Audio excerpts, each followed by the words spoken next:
See, the fans are packed into here today in part for this reason. The Candies and Hughes team, surely the hometown favorites, from just down the road in Home, about an hour and a half south of here. They're the defending world champions in funny car, of course, and they came in here after having some problems earlier this season. But I'll tell you what, Mark Oswald qualified very, very well here and had a super race against Al Sigrini in the first round. And this was that first round race earlier today. There's the bright red Candies and Hughes car with Mark Oswald at the wheel, 30 years old, from Cleves, Ohio. Oswald's opponent in that first round race was this man, Al Sigrini of southeastern Massachusetts. Sigrini won the opening race of the NHRA season in California, the Winter Nationals, but since then has not seen very many win lights. In the near lane, it was Al Sigrini driving Joe Paisano's car, powered by the new JP1 engine. In the far lane, Candies and Hughes, of course, the car owned by Paul Candies, a native of this part of the country. And for Oswald, it was a first-round victory at 6:05, 236 miles per hour. Al Sigrini had problems right off the starting line, shut the car down. Round one also paired up a couple of Californians who have been dominant forces in funny car racing over the years. Dale Pulde on a roll this season, low qualifier here at the Cajun Nationals, and has won a number of races. On a contrast, though, Don Prudhomme in kind of a slump. One of the great names, of course, in the sport, but having troubles this season so far. But at the Cajuns, it was Pulde who had the problems. He simply laid down too much power, and Prudhomme went on to victory. Don, you said before first round, Pulde was apt to make a mistake, and you got that break you needed there. I made one, too. I threw a rod out. So that's why the motor was coming up like it was? It was just running its own oil? Yeah, exactly. Yeah, gosh, it left real good. And I thought everything was just fine. And bingo, I threw a rod out just a little ways off the starting line. I'm just surprised it didn't start a fire. So that means in all of this heat, the snake crew is going to be changing motors. Yeah, that's exactly. We're used to it, though. Okay. Don Prudhomme going into round number 2. A bit of luck. Well, Steve, round one also brought this young man to the line. Billy Meyer from Waco, Texas. Number 2 man in the World Championships last year. Kind of an iffy season so far this season, but Meyer always a competitor, always with frontline equipment, a new aerodynamic body on his machine. His competition was the 85 Tempo entered by the Captain Crazy team from El Monte, California.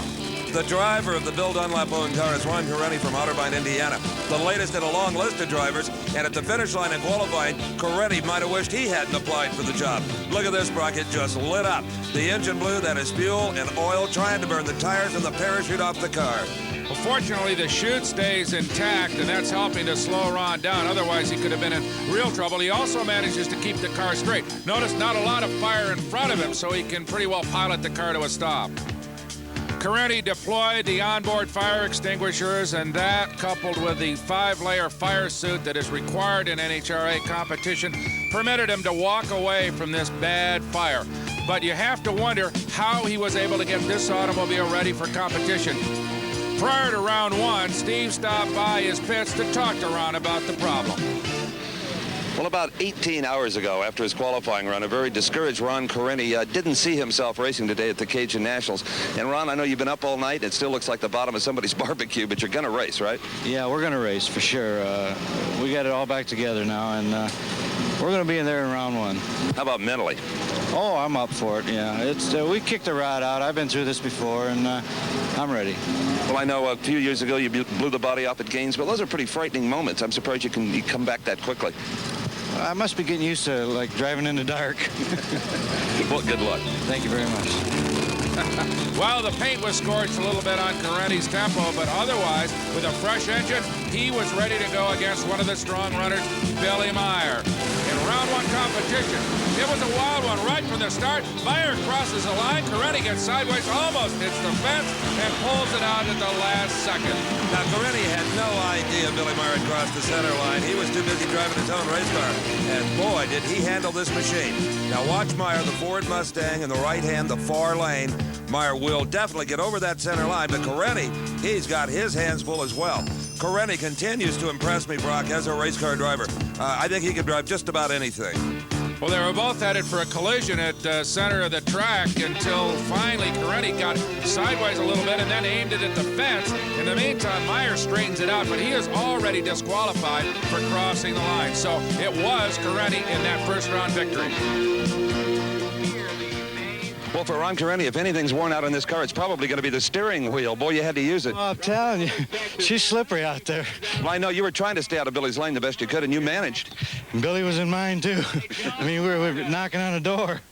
But Prudhomme laid some oil down there, and boy, it was, as soon as I got to it, I felt it. Well, considering the problems you had yesterday, it's got to feel especially good. Yeah, thank you, Steve. Yeah, it does. Ron Correnti goes into round number 2. Well, Billy, you were having problems of your own, and when you got them corrected, you had to do what looked like some defensive driving. Well, I got over the center line, and it's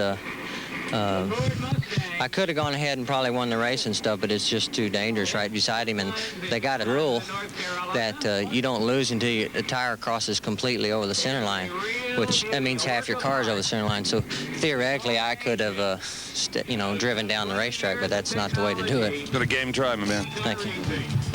Well, it won't be 2 in a row for Billy Meyer here at the 7-Eleven Cajun Nationals. We'll be back.